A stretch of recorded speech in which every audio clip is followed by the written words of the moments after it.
창세기 4장 1절부터 8절까지 통해서 참된 예배, 참된 예배라는 제목으로 말씀을 전하겠습니다. 참된 예배. 여러분, 이 예배에 대해서 어떻게 생각하십니까? 예배. 우리가 지금 예배를 드리고 있습니다. 예배에 대해서 어떻게 생각합니까? 굉장히 중요합니다. 오늘 우리는 과연 참된 예배를 드리고 있는가? 라는 사실입니다. 참된 예배를 드리는 것이 도대체 무엇인가? 그렇다면 우리는 참된 예배가 아니면 거짓된 예배를 혹시 드리고는 있지는 않는가? 라는 사실을 분명히 깨달아야 됩니다.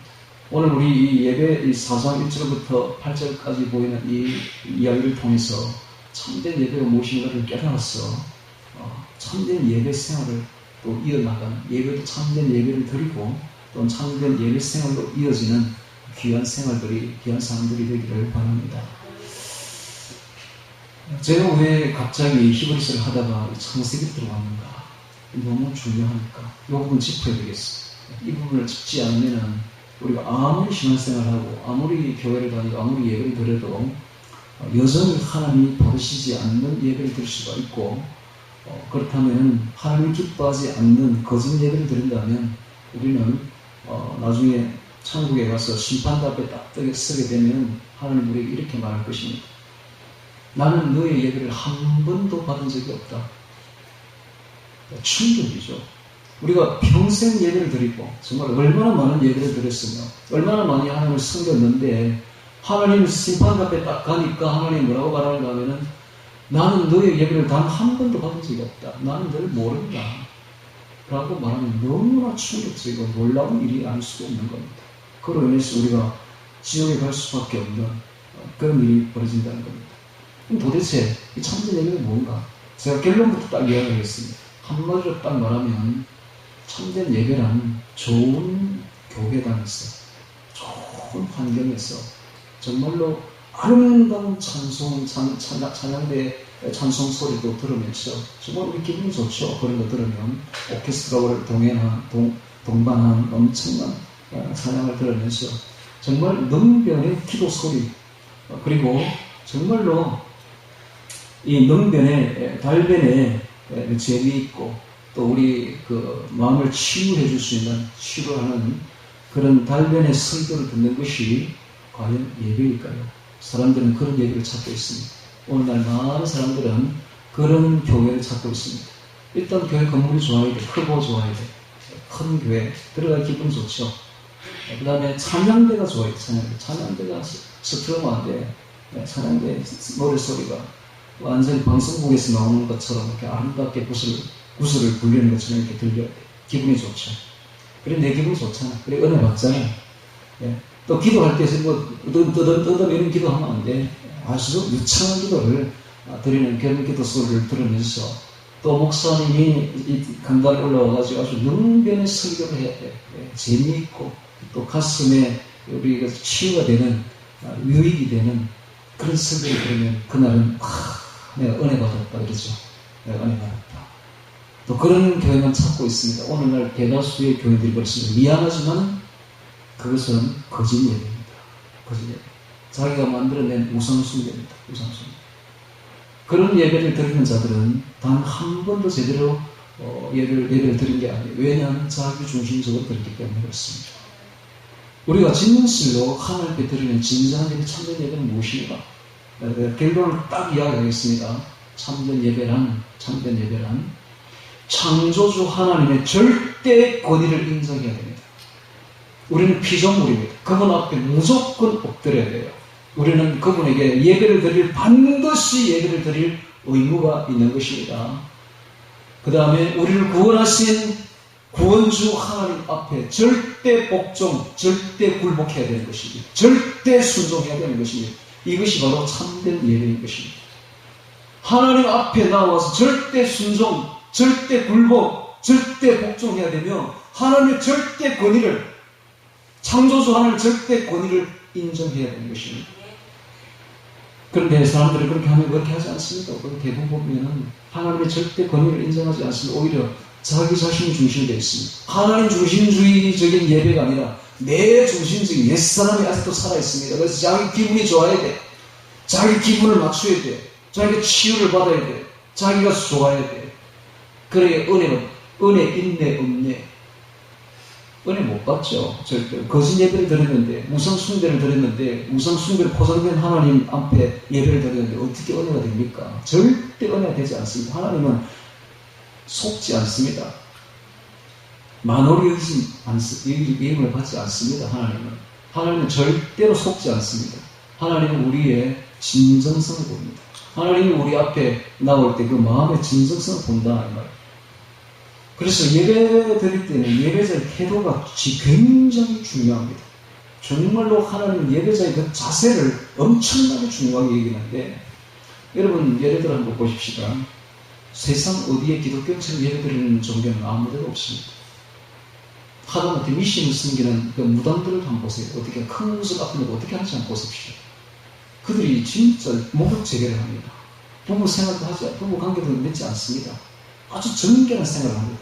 뿐만 아니라 산기도를 갑니다. 큰 곳을 앞에 놓고 산기도 그 캄캄한 밤에 그 무서운 그곳에 가가지고 거기서 촛불을 켜놓고 밤새도록 기도한다.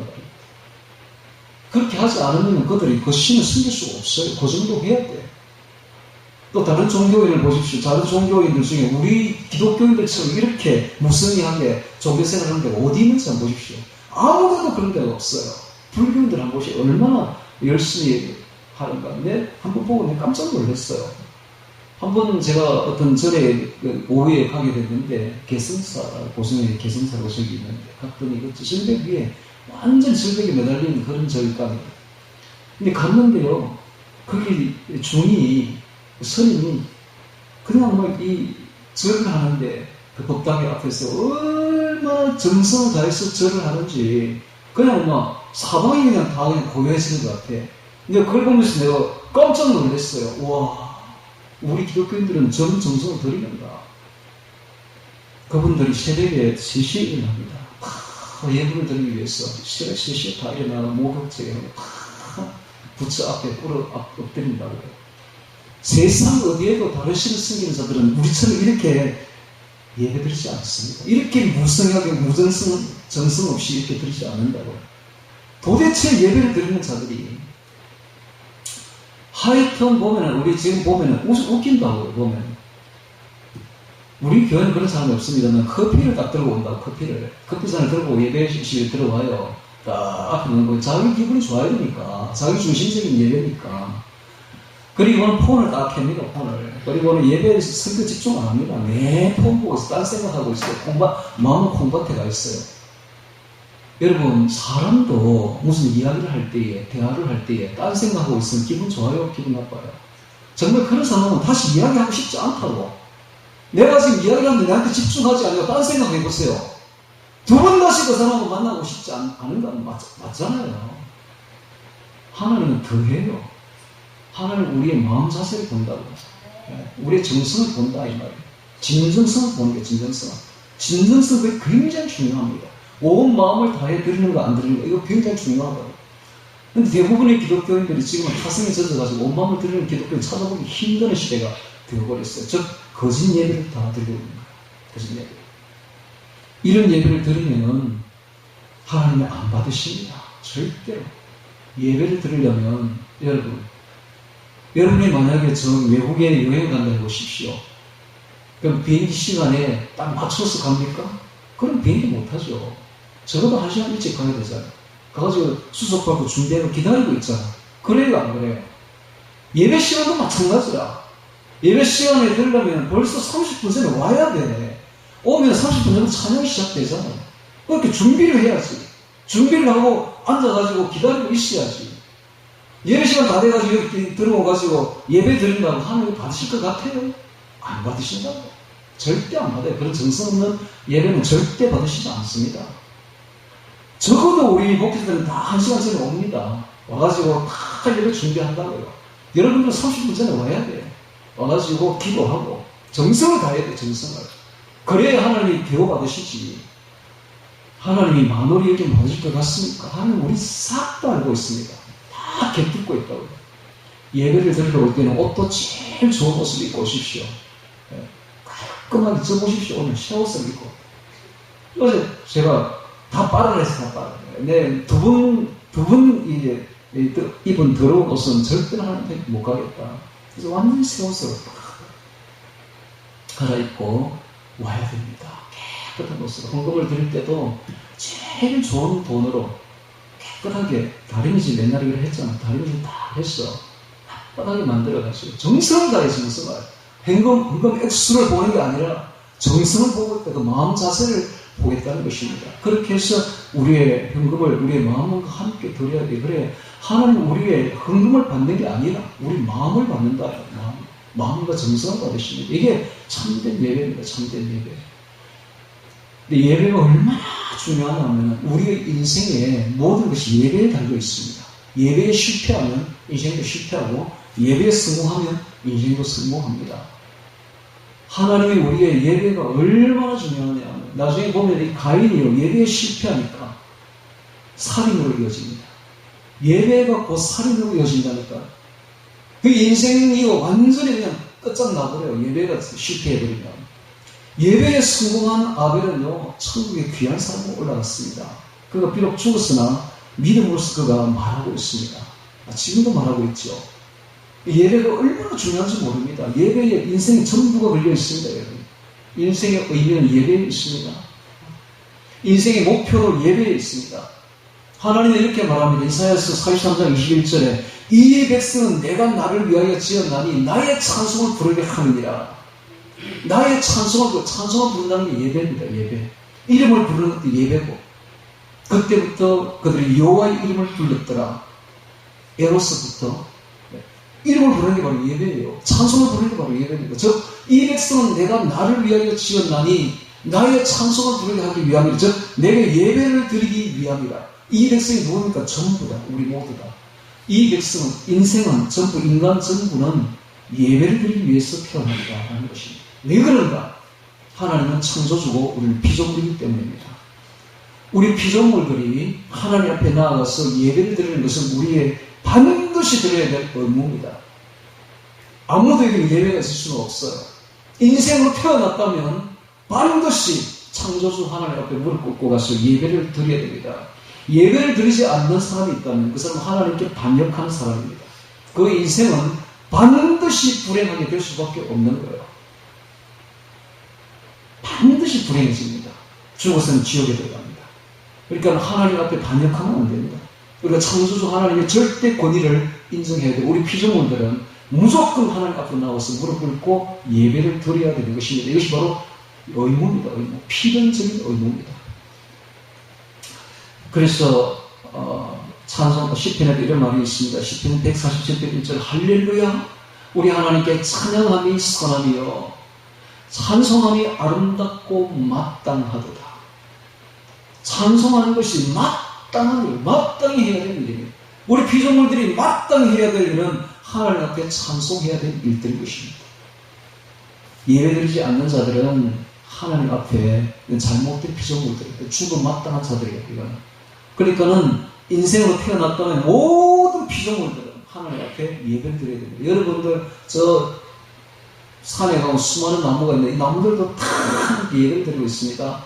모든 동물들도 다 하나님께 예배를 드리고 있어요. 모든 피조물들은 다 하나님께 찬양 드리고 예배를 드립니다. 저 우주에 있는 별들도 다 하나님을 찬양합니다. 여러분, 모든 피조물들은 창조주 하나님 절대 그분 앞에 복종하고 그분 앞에 예배를 드리고 있는 것입니다.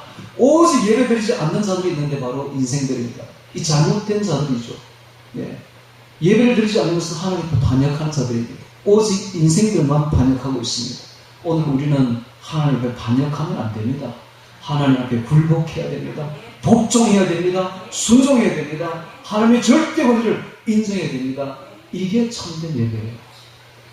반대의 거짓 예배가 뭔가? 자기 중심적으로 예배드리는 겁니다. 내가 살아있는 겁니다.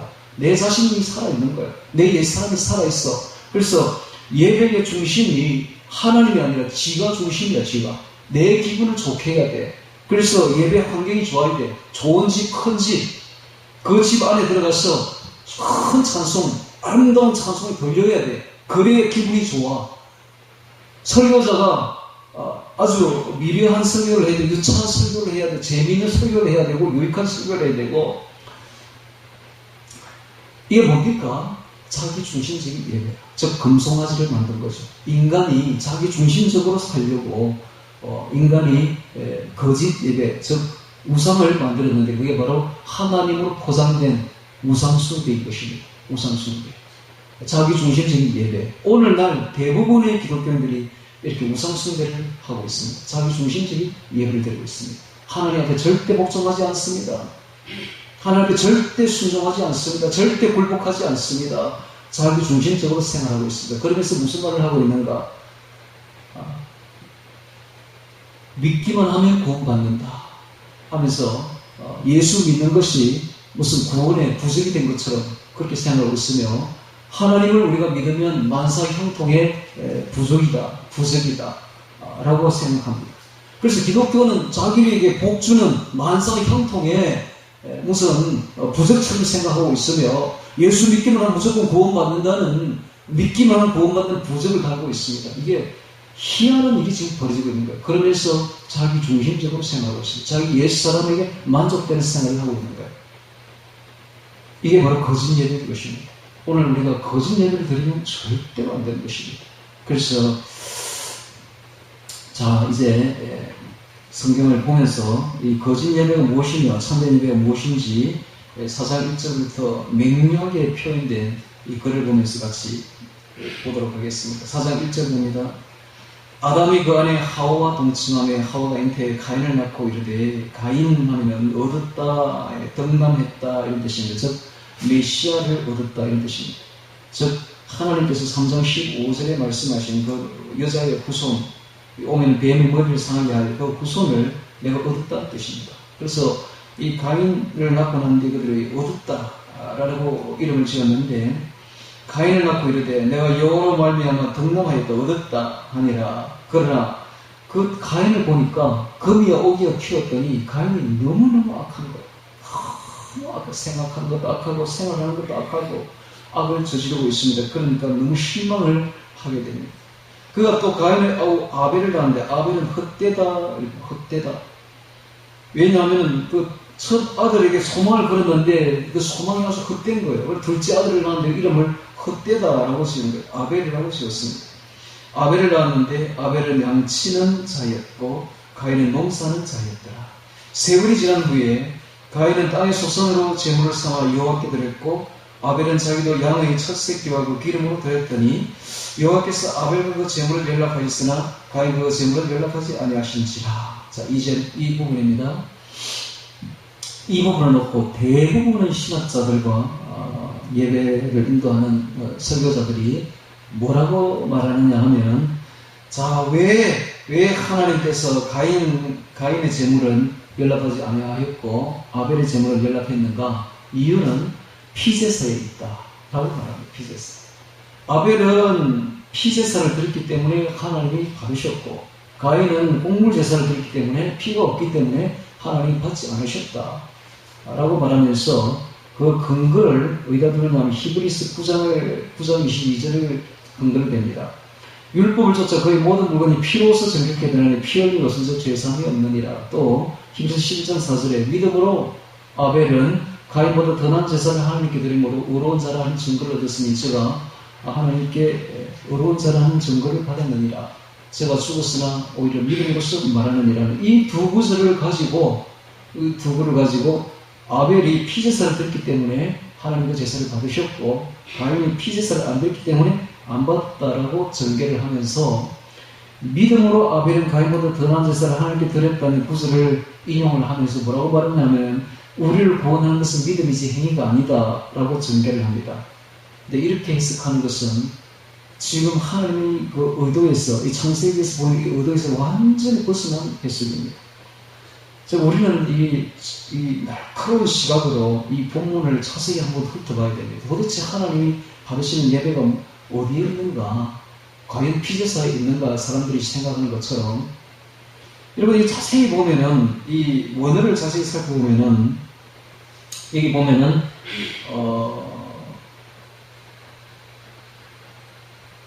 재물이라는 말이 나옵니다. 재물.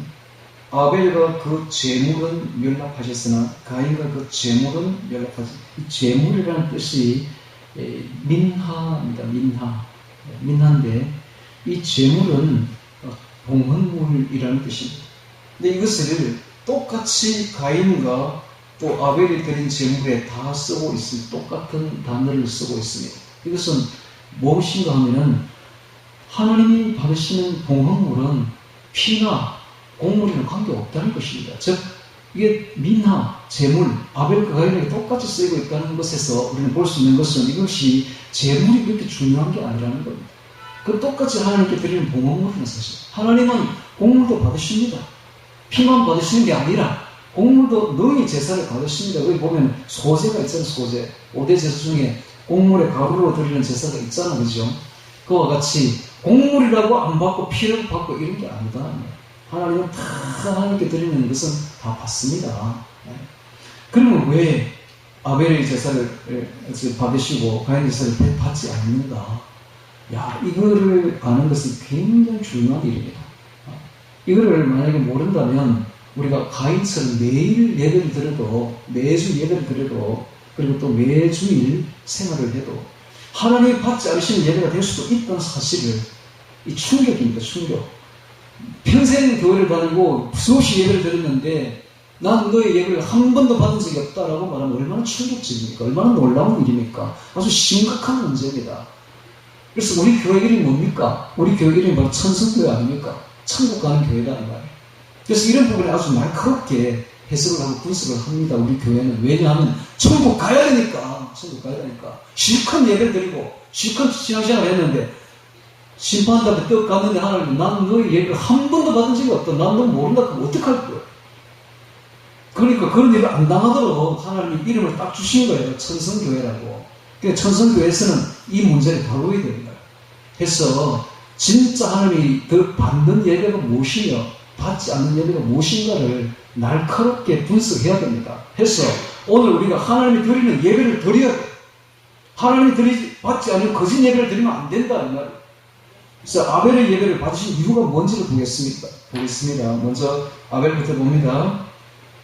4절. 아벨은 자기도 양의 첫 새끼와 그 기름으로 드렸더니 여호와께서 아벨과 그 제물은 연락하셨으나 라는 그 구절 속에 모든 게 다 들어있습니다. 자, 여기 보면 아벨은 자기도. 자, 자기도가 뭡니까? 자기가 바로 아벨 아닙니까? 양의 첫 새끼와 그 기름으로 드렸더니 여호와께서 아벨과 또 두 번째 나옵니다. 아벨과 그 제물은 연락하셨으나 되어 있죠. 연락하셨으나. 드렸더니, 그 기름으로 드렸더니 그걸 원해 보면 그가 드렸더니, 그가가 붙어 있습니다. 우리 성경에 빠져 있죠. 이게 아벨이라는 이름을 몇 번 쓰느냐? 이 짧은 구절 속에 3번 쓰고 있습니다. 3번. 이게 뭘 뜻합니까? 그래서 하나님은 예배의 제물을 중요하게 여기지 않는다는 겁니다. 예배자를 중요하게 여긴다는 것입니다. 예배자의 정성을 중요하게 여긴다. 이 말이에요. 예배자의 정성. 그래서 아벨을 받으시는 거예요. 아벨이 제물을 받는 게 다기보다는 아벨 그 자체를 받으시는 거예요. 아벨의 그 정성을, 진정성을 받으시는 거예요. 그게 눈에 보이지 않습니까? 여러분 다시 한번 봅니다. 아벨은 자기도 양의 첫 새끼와 그 기름으로 드렸더니 여호와께서 아벨과 그 제물을 내려가지고 이름이 먼저 나오죠. 제물보다 아벨을 받으신 거예요. 아벨 전체를 받으신 겁니다. 그 정성을, 그 마음가짐을, 그 자세를, 그 정성, 그 진정성을 받으신 거예요. 이게 중요합니다. 그리고 또 이제 그 제물을 한번 보겠습니다. 그 제물을 보면 첫이라는 말이 나옵니다. 처음 것. 그리고 새끼가 나오는데 원어에 보면 새끼들, 복수로 되어 있습니다. 새끼들. 아벨은 한 마리 드리는 건 부족해. 여러 마리를 드린 거예요. 많이 드리고 싶은 거지. 많이 드리고. 한 마리만 드려도 되지만은 너무너무 하나님을 사랑하니까, 하나님을 경외하고, 하나님을 사랑하고, 너무 하나님이 좋으니까 여러 마리를 드리고 싶은 거야. 여러 마리를 드린 거예요. 그것도 첫 새끼들을 드린 거예요. 처음이라는 말 속에서 우리가 느낄 수 있는 것은 이 처음은 최고를 뜻합니다. 최고. 제일 좋은 것. 최고 중에 최고. 베스트 오브 베스트. 제일 좋은 걸 골라가지고 하나님께 다 드리는 거예요. 이게 정성, 이게 사랑인 것입니다. 하나님 이걸 받으시는 것입니다. 그 정성을, 그 지극 정성을 받으시는 거예요. 최고를 드리고자 하는 그 마음을 받으시는 것입니다. 네, 이게 바로 중요합니다. 하나님은 정성을 받으신다 라는 뜻입니다.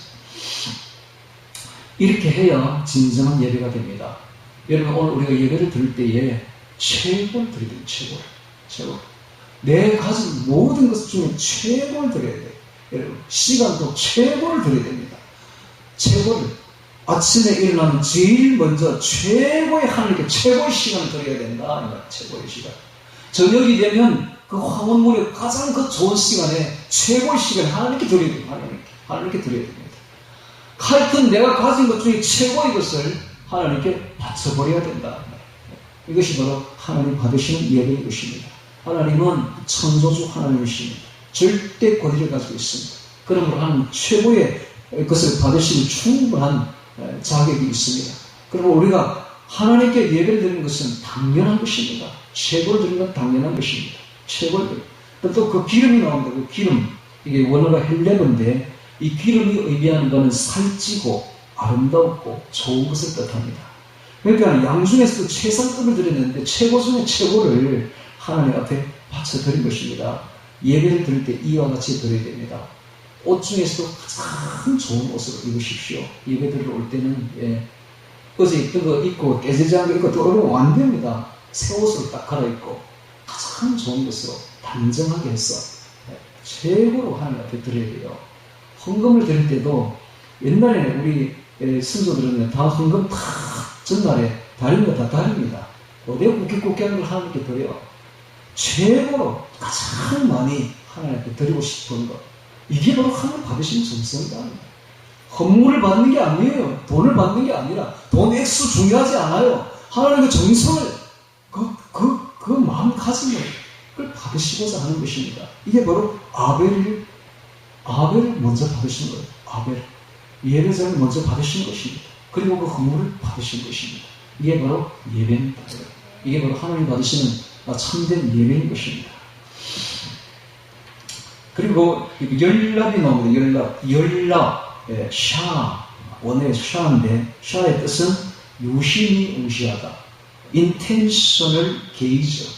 주목하 이런 뜻입니다. 즉 아벨이 어떤 마음으로 예배를 준비하고 예배를 드리는지 하나님이 관심을 아주 가지고 아벨을 주목하면서 지켜보고 있었다는 것입니다. 거기에 진정성이 있는가 없는가 이거 보고 있는 거예요. 하나님은 이거 잘 봅니다. 여러분. 진정성이 있나 없나, 진정성이 있나 없나, 이게 모든 걸 다 결정해버립니다. 오늘 우리가 하나님 앞에 드릴 때에 진정성이 있는가 없는가 이걸 봅니다. 서투른 찬양해도 괜찮아요. 능변에 설교하지 않아도 괜찮아요. 중요하지 않아요. 그런 거. 서투른 찬양해도 괜찮다니까. 하나님 그런 거 중요하게 생각하지 않아. 몇 명 모여서 그냥 막 찬송 들어도 괜찮아. 문제는 그 속에 진정성이 있는가 없는가 이거 보는 거예요. 이거. 아무리 훌륭한 오케스트라와 찬양대를 구비하고 능변의 설교를 해도 진정성이 없으면 하나님 안 받으십니다. 그거. 우리의 진정한 마음을 보시는 거야. 예배자가 최고로 드리고자 하는 그 진정성을 보시겠다 이 말입니다. 그래서 오늘 우리가 두세 사람이 모였다 할지라도 진정으로 예배드리면 바로 그 사람들을 하나님 응시하고 있습니다. 주시하고 있습니다. 이 주시는 언제부터 하는 거예요? 일주일 전부터 하고 있습니다. 여러분 예배는 오늘 1시간 드리지만은 일주일 전부터 준비하는 거예요. 그래서 오늘이 10일째입니다. 그래서 내일부터 시작해서 내일이 첫날입니다. 여러분 예배 딱 끝나고 집에 돌아가면 월요일 세상으로 돌아간 게 아니에요. 예배 첫날입니다. 여러분.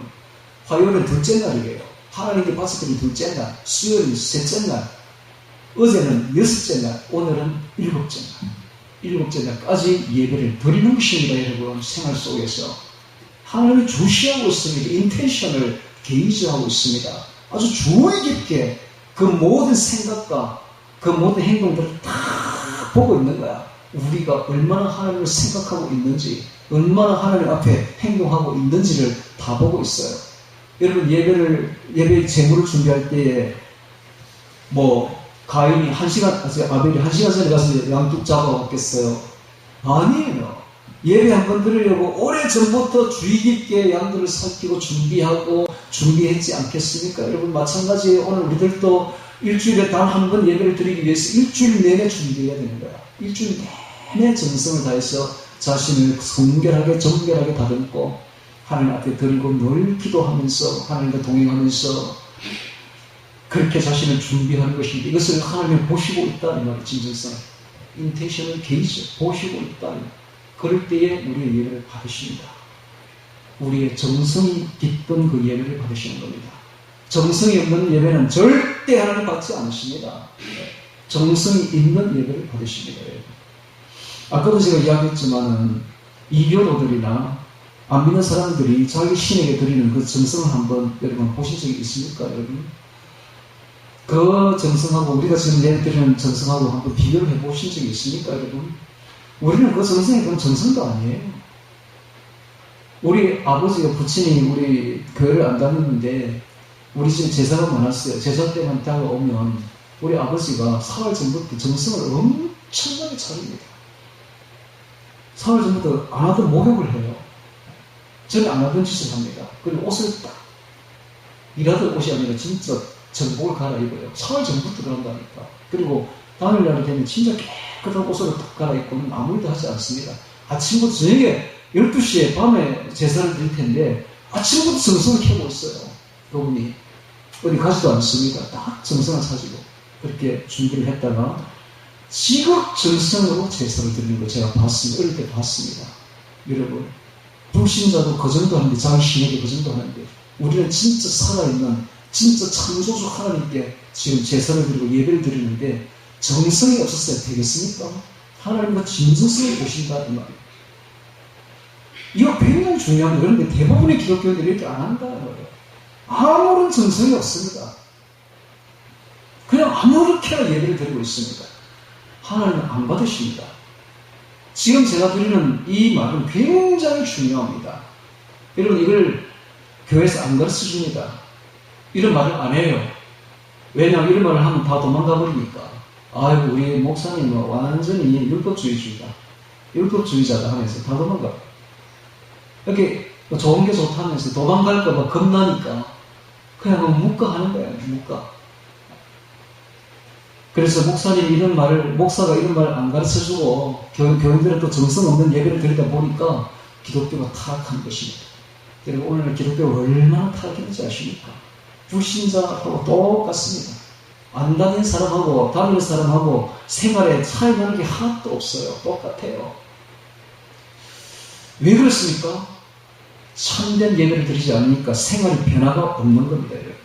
오늘 우리가 참된 예배를 드리면 반드시 달라지는 게 있는데 삶의 변화가 있습니다. 하나님 앞에 경건하게 살아갑니다. 할렐루야. 거짓 없이 살아갑니다. 정성을 다해서 정직하게 살아갑니다. 양심적으로 살아갑니다. 반드시 그렇게 되어 있어요. 열매를 보면 나무를 알 수가 있습니다. 변화되지 않는 삶은 참된 예배를 드리지 않은 것입니다. 예배에서 모든 게 결정됩니다. 다시 또 이번에는 가인의 예배를 보도록 하겠습니다. 자, 5절입니다. 가인과 그 재물은 연락하지 아니하신지라. 가인이 심히 분하여 안색이 변하니. 자, 가인과 그 재물이 나오고 있습니다. 가인과 그 재물. 왜 가인과 그 재물, 왜 받으시지 않았는가? 두 가지입니다. 첫째는 가인은 마음이 별별 없는 예배를 드린 겁니다. 정성이 없어, 마음이 없어. 마음이 없으니까 하나님의 예물을 받지 아니하십니다. 연락하지 아니하신지라. 이게 아니에 로샤가 되어 있는데, 로는 강한 부정, 네버 부정어 중에서도 가장 강력한 부정어를 쓰고 있습니다. 이것은 뭘 뜻합니까? 하나님께서 결코 그 예배를 받지 않는다는 뜻입니다. 즉, 거들떠보지도 않는다. 관심조차 없다. 볼 가치가 없다. 이런 뜻입니다. 하나님이 가인이 드리는 예배를 관심조차 없고 거들떠보지도 않고 볼 가치가 전혀 없다고 단정하는 것입니다. 오늘 우리가 드리는 예배를 하나님이 이렇게 하신다면 우리 어떻게 되는 것입니까? 예배는 아무 의미가 없는 겁니다. 가인의 예배를 하나님이 거절하셨듯이 오늘 우리의 예배도 거절할 수 있습니다. 왜 그렇습니까? 마음에도 없는 것. 그런 예배를 하나님 받지 않으십니다. 정성 없는 예배를 받지 않으십니다. 중요한 것은 마음입니다. 마음이 있어야 하나님이 예배를 받으십니다. 여러분, 오늘 우리가 예배를 드리러 올 때 어떤 마음으로 왔습니까? 여러분들은? 여러분들이 28 청춘 때에 연애를 할 때에 이 사랑하는 내 연인을 만나러 갈 때 여러분 마음이 흥분되지 않습니까? 흥분되죠? 그와 같은 마음으로 와야 돼요. 하나님을 만나러 올 때 흥분이 돼요. 흥분되는 마음으로 와야 돼요. 와서 하나님을 만나야 되는 것입니다. 그런 흥분된 마음, 그런 기대되는 마음이 없이는 하나님을 만나지 못합니다. 여러분, 좀 지체 높은 사람을 만날 때도 여러분들 좋은 옷 입잖아요. 깨지한 옷 입고 나가지 않잖아. 좋은 옷 입고 마음가짐을 따로 하잖아. 그죠? 관심을 가지잖아. 흥분되잖아요. 그와 같이 만왕의 왕이신 우리 하나님을 만나러 올 때 흥분된 마음으로 와야 되는데 마음이 없는 예배는 절대 하나님 받지 않으십니다. 단호히 거절하십니다. 그래가지고 예배를 드린다고 아까도 제가 이야기했죠. 기독교인들이 요새 예배 드리는데 커피를 가지고 오지를 않나, 폰을 가져와서 보지를 않나, 딴짓하지 않나, 딴 생각은 아주 기본이고. 예배 시간 내내 딴 생각하고 있어요. 그건 아주 기본이라니까. 그런 예배 하나님 받겠어요, 여러분? 안 받으신다. 사람에게 가서 그래 해보세요. 사람하고 만날 때 딴 생각 해보세요. 남이 무슨 말을 하고 있는데 둘이 앉았는데 내가 딴 생각 해보세요. 그 사람이 나를 두 번 다시 만나려고 하는가? 안 봅니다. 대변을 알아요. 사람도 대변을 알아챈다고. 하나님이 그걸 모르겠어요, 그거를. 예배 드리러 갔는데 앉아서 딴 생각하고 있다. 하나님 그런 예배 받겠어요? 두 번 다시 받고 싶지 않고 볼 가치조차 없다고 말하는 거예요. 볼 가치조차 없다. 거들떠 볼 가치가 없다. 거들떠 보지도 않는다. 관심조차 없다. never. 이렇게 딱 이야기를 하는 거예요, 지금. 마음이 없는, 정성이 없는 예배는 하나님 받지 않으십니다. 자, 이런 예배를 누가 드리는가? 말라기스에 보면 있습니다. 한번 찾아보겠습니다. 말라기스 1장 찾습니다. 말라기스 1장. 이렇게 띄우고,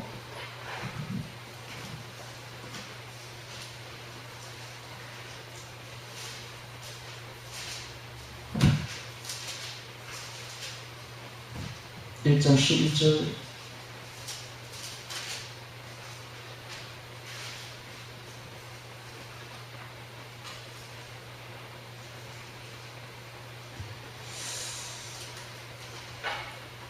(1장 10절부터) 제가 읽겠습니다. 말라기서 1장 10절. 만군의 여호와가 이르노라. 너희가 내 단 위에 헛되이 불사르지 못하게 하기 위하여 너희 중에 성전문을 좀 받는 자가 있으면 좋겠도다. 내가 너희를 기뻐하지 아니하니 너희 손으로 드리는 것을 받지도 아니하리라. 만군의 여호와가 이르노라. 해 뜨는 곳에서부터 해지는 곳까지 이방인 족속에서 내 이름이 크게 될 것이다. 각지에서 내 이름을 위하여 분향하며 깨끗한 제물을 드리리니 이는 내 이름이 이방인 족속에서 크게 될 것이니라. 그러나 너희는 말하기를 여호와의 상은 더러웠고 여호와의 상은 더러웠고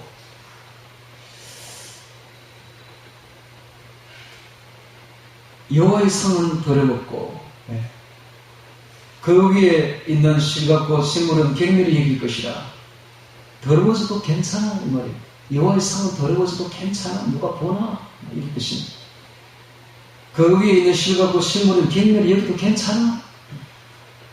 하여 내 이름을 더럽히는 거다. 만군의 여호와가 이르노라. 너희가 또 말하기를 이 일이 얼마나 번패스러운가 하며 호웃음하고 토색한 물건과 저는 것 병든 것을 가지고 왔느니라. 얼마나 번패스러운 거, 얼마나 귀찮은 거, 얼마나 예배드린 이 일이 얼마나 귀찮은 일이냐 이게 가져왔느니라. 너희가 이같이 허물을 가져오니 내가 그것을 너희 손에서 받겠느냐? 여호와의 말입니다.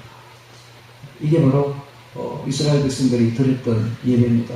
그리고 오늘날 기독교인들이 드리는 예배이기도 하고요. 대다수가 다 이렇게 드리고 있습니다. 하나님께서 받겠느냐? 라고 말합니다. 또 보겠습니다. 이번에는 3장 8절 찾습니다. 말라기 3장 8절 11조 한번 보겠습니다. 11조. 자, 이 11조를 이 구절을 가지고 이거는 11조 구절이라고 하는데 전혀 11조에 대한 이야기가 아닙니다. 여러분. 이거는 예배에 대한 이야기입니다. 자, 보겠습니다. 8절 봅니다. 사람이 어찌 하나님께서 도둑질하겠느냐? 그러나 너희는 나에게서 도둑질하고 말하기를 우리가 어떻게 주의 것을 도둑질하였나이까 하도다. 이는 곧 11조 건물이라.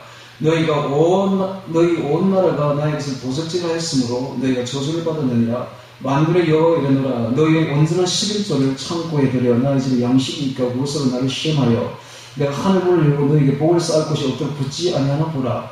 만군의 여호와가 이르노라 내가 너희를 위하여 황충을 금하여 너희 토지 소산을 멸하지 않게 하며 너희 밭에 포도나무의 과실로 기한점이 떨어지지 않게 하리니 너희 땅이 아름다워짐으로 열방인들이 복되다 하리라. 만군의 여호와의 말이니라. 자, 이런 구절이 있는데요. 이게 11조 드리는 사람은 하나님 복을 주겠다 이런 뜻도 되지만 당시에 이 사람들이 11조를 안 드리면 아닙니다. 다 드렸습니다. 이거 안 드린 것처럼 이렇게 표현되어 있죠. 아니에요. 11조 안 드리고 하나님 믿는 사람은 아무도 없습니다. 11조는 다 드리는 거예요. 그 당시에 이스라엘 백성들이 다 11조 드렸어요. 근데 왜 하나님 11조 안 드렸다고 이렇게 말하는가? 드리는데 아무거나 가지고 여러분 11조 드릴 때에 헌물을 드릴 때에 최고의 것을 가져가야 되는데 베스트 오브 베스트를 가져가야 되는데 이거 뭐 병든 거, 범패스러운 거, 뭐 이런 거, 뭐 저런 거 이런 거 막 가지고 오는 거야. 왜? 뭐 하나님이 뭐 보나 뭐 하나님 눈이 있나 뭐 살아계시나 뭐 드리면 어때? 하나님 사면 들어도 괜찮아? 아까 봤죠 그런 말. 그러면서 아무거나 가지고 오는 거야. 이게 바로 금송아지입니다. 금송아지. 이스라엘 백성들이 시내산에 가서 있는데 모세가 시내산에 올라가가지고 40일이 지나도 내려오지 않자 이스라엘 백성들이 우리 모세는 어디 가버렸는고 알 수가 없다. 실종이 되어버렸다. 우리를 인도할 신을 만들자. 이렇게 해서 그들이 금송아지를 만듭니다. 그리고 말하기를 이것은 너희를 애국 땅에서 인도했는 너희 신이라. 이렇게 하면서 그들이 그 신에게 금송아지에게 제사를 지냅니다. 그들이 만든 우상이죠. 그들이 만든 우상인데 그것을 뭐라고 말하는 그들이 신이라고 말합니다. 하나님이라고 말합니다. 똑같습니다. 똑같습니다. 그리고 그 우상은 눈이 있어도 보지 못하고 귀가 있어도 듣지 못하니까 뭐 보나 뭐 듣나 이러면서 아무거나 가지고 오는 거예요. 이스라엘 백성들이 아무거나 가지고 오는 거예요. 그래서 이 11조를 가지고 와서 이걸 뭐 하는가? 당시에 레위인들이 다 생활합니다. 그 11조를 가지고. 근데 레위인들은 받은 11조 중에서 10분의 1을 떼서 제사장에게 주면 제사장이 또 그것을 가지고 생활을 한다고요. 그런데 아무거나 가지고 오는 거야. 그러면 뭐라 해야 되죠? 이렇게 하면 안 된다라고. 근데 이 뭐라 하지를 못하는 거예요. 뭐라 하면 그것도조차 안 가져올까지 봤어. 그냥 묵과하는 거예요. 제사장이 묵과하고 레위인들이 묵과합니다. 그리고 그냥 가져오는 거예요. 가져오는 거예요. 오늘날 똑같습니다. 교인들이 하나님이 받으시지 않는 예배를 드려도 목사가 그것을 뭐라 하지 못한다고 바로 그냥 납두. 왜? 그 뭐라면 또 그것조차도 안 드릴까 봤어. 교회 안 나올까 봐서 겁이 났어. 그냥 냅두는 거야. 여러분, 목회자는 그래 하면 안 됩니다. 죽을지 언제, 목이 잘릴지라도 진리를 말해야 됩니다. 여러분. 진리를 말해야 돼요. 아닌 건 아니라고 분명히 말할 수 있어야 되는 것입니다. 말하지 않으니까, 제사장이 말하지 않고 레위인이 말하지 않으니까 이 백성들이 하나님 뭐 보나 하면서 저런 것, 뭐 병든 것, 흠 있는 것 막 가지고 오는 거야. 그게 바로 그들이 가진 11조입니다. 그러니까 이것은 11조 이야기가 아니라 참된 예배에 대한 이야기를 지금 하고 있는 거예요. 지금 말라기서에서. 다시 우리 돌아가겠습니다. 성세기로. 이제 11조를 안 드리는 사람은 아무도 없습니다. 여러분, 구약시대나 신약시대나 11조 안 드린다는 것은 말이 안 되는 이야기입니다. 이건 반드시 드립니다. 이스라엘 백성들조차도 그렇게 신앙생활을 나약하게 했던 이스라엘 백성들 다 11조 드렸잖아요. 다만 베스트를 안 드렸다 뿐이지 드렸던 거예요. 오늘날 11조로 안 드려도 된다는 말을 하는 사람들은 사탄에게 완전히 사주를 받은 사람들입니다. 11조를 드리되 최고를 드리십시오. 여러분. 어떻게 최고를 드립니까? 소득이 생기면 제일 먼저 딱 10분을 해서 하나님께 드리는 거예요. 이게 바로 진짜 11조입니다. 다 쓰고 나머지 끄레기를 드리는 게 아니라 받는 적시로 그날 바로 떼야 돼. 제일 처음 딱 떼가지고 하나님께 만족 딱 드리는 거예요. 이게 바로 첫 것입니다. 첫 것. 첫 것을 들어야 정성이 깃들지, 마음이 깃들지. 여러분, 제가 왜 이렇게 11조를 강조합니까? 제가 그렇게 했습니다. 제가 예수를 딱 믿고 난 뒤에 26살 때부터 11조 철저히 했습니다. 하면서 저는 확신이 들더라고요. 제가 지금 하나님 월급을 23만원 밖에 받지 못하지만 23만원 받고 이것저것 떼고 나니까 그 당시 뭐 몇만 원밖에 안 남더라고. 끝까지 생활하는데 이렇게 가난하게 살지만은 제가 이렇게 11조를 철저히 드림으로 저는 반드시 풍족하게 살 것을 믿습니다. 왜? 말라기서에 딱 기록되어 있잖아요. 하나님 말씀이 있으니까 이 말씀 붙듭니다. 저는 반드시 풍족하게 살 것을 저는 믿습니다. 라고 했더니 진짜 그렇게 되어버렸어요. 그렇게 되어버렸어요. 여러분 11조도 안 하면서 풍족하게 살기를 바라지 마세요. 11조 안 하는 사람은 가난해질지어다 저주를 받을지어다 진짜. 그렇게 됩니다. 내가 하는 말이 아니라 그건 되어 있어요. 우리 교회에서 11조를 안 하면 말이 안 되는 이야기입니다. 11조는 반드시 해요. 또 11조를 안 드리면서 뭐 헌물을 드린다, 뭐 감사를, 그건 하나님을 능멸하는 겁니다. 여러분 11조도 안 드려서 무슨 감사한금을 드려? 감사한금을. 말도 안 되는 이야기지. 11조도 안 드려서 무슨 성경금을 드려? 먼저 11조부터 드려야지. 그 다음에 감사한금이 있고 그 다음에 성경금이 있는 겁니다. 여러분 11조는 기본 중에 기본이에요. 드리되 최고를 드리십시오. 최고. 마음을 다해서 정성을 다해서. 그리고는 믿으십시오. 하나님 나를 풍족하게 해주실 것이다. 반드시 그렇게 됩니다. 반드시 그렇게 됩니다. 믿어도 됩니다. 만약에 내가 11조를 제대로 했는데 내가 풍족하지 않다면 하나님께 따지십시오. 따지도 돼요. 그거는. 하나님 내가 11조 드렸잖아요. 왜 내게 이렇게 가난하게 합니까? 따지도 됩니다. 하나님 꼼짝 못합니다. 하나님은 말씀을 듣고 따지는 거에 꼼짝 못해요. 그러니까 그렇게 따지도 됩니다. 그러니까 확신을 가지십시오. 11조 드리고 불안해하지 말고 염려하지 말고 확신을 가지도 됩니다. 할렐루야. 자, 다시 창세기 4장으로 넘어서 봅니다. 자, 5절 봅니다. 가인과 그 재물은 연락하지 아니하신지라 가인이 심히 도하여 안식이 되나니 여호와께서 가인에게 이르시되 내가 분하여 하면 어찌 안식이 되나면 어찌면요 내가 선을 행하면 어찌 낯을 들지 못하겠느냐 선을 행치 않으면 죄가 문에 엎드리느니라 죄의 소원은 내게 있으나 너는 죄를 다스릴지니라. 자, 여기 보면 가인이 선을 행하지 않는다 라는 말이 나오고 있고 죄가 문에 엎드린다 라는 말이 있고 죄의 소원이 너에게 있으나 이런 뜻이 있습니다. 죄의 소원이 너에게 있으나 즉 죄가 너를 원한다 이런 뜻이죠. 즉 가인이 어떤 생활을 했는지를 소상하게 보여주는데 가인은 아주 죄를 짓는데 아주 갈망하고 있었습니다. 즉 악인이었죠. 가인은 아주 악했습니다. 그 마음이. 그래서 늘 죄를 지었습니다. 늘 죄를 짓는 것이 그의 마음에 아주 강렬한 열망으로 죄를 짓고 있었다는 사실입니다. 자, 하나님은 악인들의 예배를 받지 않으십니다. 두 번째입니다. 하나님은 정성 없는 마음 없는 예배를 받지 않을 뿐만 아니라 악한 자의 예배를 절대로 받지 않습니다. 죄가 있는 사람들의 예배는 절대 받지 않는데 어느 정도로 받지 않느냐? 징그러운 벌레를 먹지 않는 것처럼 토해버립니다. 하나님 절대 받지 않으십니다. 죄하고 하나님하고는 완전히 상반됩니다. 여러분 하나님은 죄가 틀 것만큼도 없습니다. 그러니까 죄 있는 자의 예배는 절대로 받지 않으십니다. 그러므로 우리가 예배를 드리기 전에 반드시 뭘 해야 됩니까?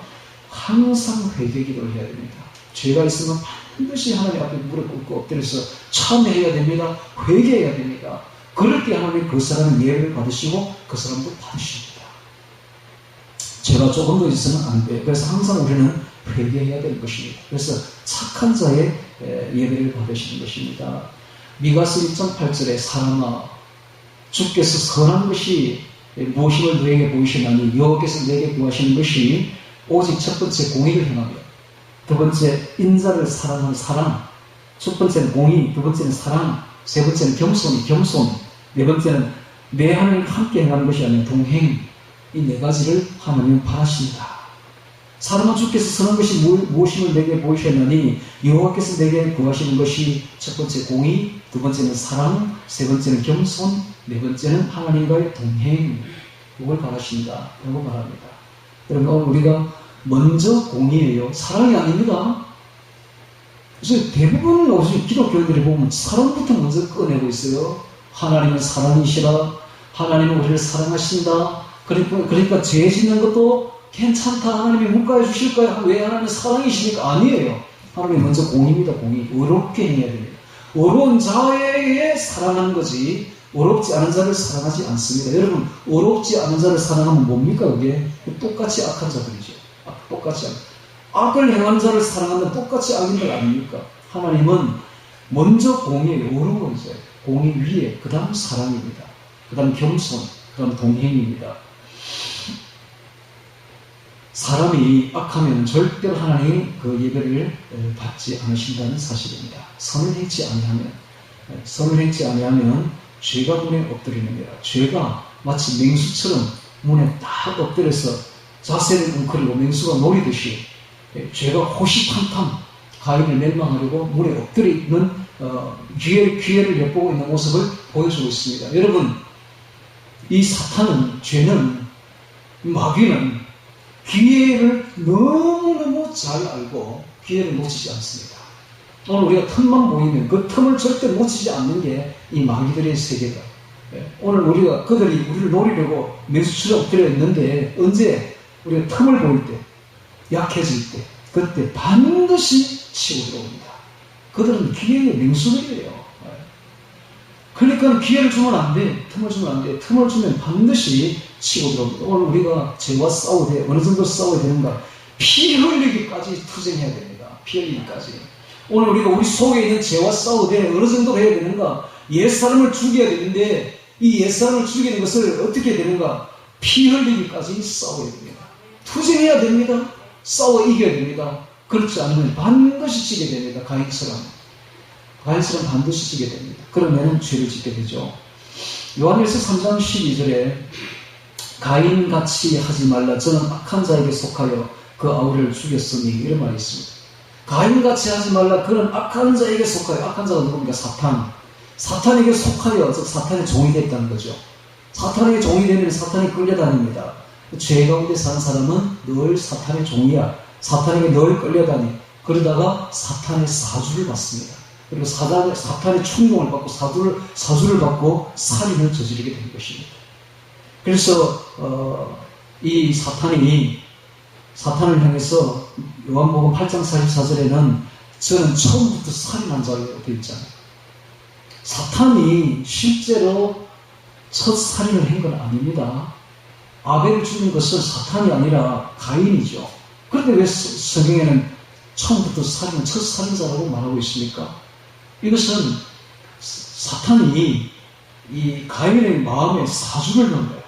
사주를 넣어가지고 아벨을 죽여라 이렇게 사주해가지고 사탄의 사주를 받은 가인이 아주 충실하게 사탄의 사주대로 아벨을 죽인 것입니다. 그러니까는 결국 사탄이 처음부터 살인한 자죠.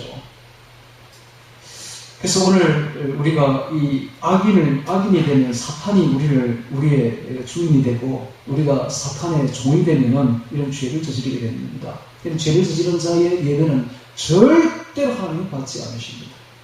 하나님 받지 않으시는 예배가 두 가지가 있는데, 첫째는 마음과 정성이 없는 예배는 절대 안 받으신다. 두 번째, 악한 자의 예배는 절대 안 받으신다. 그러니까 우리는 항상 선해야 되고 착해야 됩니다.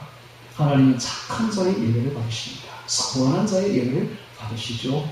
그래서 항상 우리가 공을 위에 써야 되고 사람 위에 써야 되며 그리고 겸손해야 되며 또 하나님과 늘 동행해야 하나님 우리 예배를 받으시는 것입니다. 자, 그리고 또 성경을 마지막으로 보도록 하겠습니다. 가인이 그 아우 아벨에게 고하니라. 그들이 들어있을 때 가인이 그 아우 아벨을 쳐 죽이니라 되어 있습니다. 가인이 그 아우를 불러냅니다. 고하니라 불러내죠. 바깥으로 불러내어서 들로 끌고 가서 아무도 없는 곳에서 가인이 그 아우 아벨을 쳐 죽이니라. 칠타를 보면 소숫자에다가 망대기가 그려져 있습니다. 한자에 모든 게 다 그려져 있어. 다 알 수가 있어요. 한자를 보면. 그러니까 돌을 가지고 쳐서 죽인 게 아니라 몽둥이를 들고 쳐 죽인 거예요. 멍전을 가지고 쳐 죽인 것입니다.